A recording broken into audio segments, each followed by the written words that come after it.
Keganasan yang sedang memuncak di Syria mendapat perhatian rakyat Malaysia menerusi Badan Bukan Kerajaan NGO Islamic Relief Malaysia atau IRM. Ia kini melancarkan tabung krisis kemanusiaan Syria untuk menyalurkan bantuan secara terus kepada mangsa pergolakan di negara Asia Barat itu. Pengarah IRM Malaysia Zairul Shahfuddin Zainal Abidin berkata bantuan ini disalurkan melalui bantuan wakil NGO itu di Lubnan dan Jordan berikutan kesukaran memasuki sempadan Syria. Dan sekarang ni apa yang kita sedang buat ialah kita berusaha memberikan bantuan dalam bentuk makanan dan juga bahan bukan makanan. Bahan bukan makanan termasuklah di situ alat-alat kebersihan diri dan juga seperti pakaian, selimut dan sebagainya.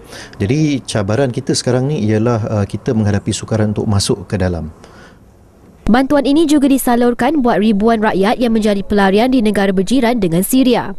IRM diberitahu bilangan pelarian yang memasuki Lubnan, Jordan dan Turki lebih daripada 10,000 orang dan diramal semakin meningkat berikutan keganasan yang belum reda. Zairul menjelaskan bantuan yang amat diperlukan adalah wang tunai.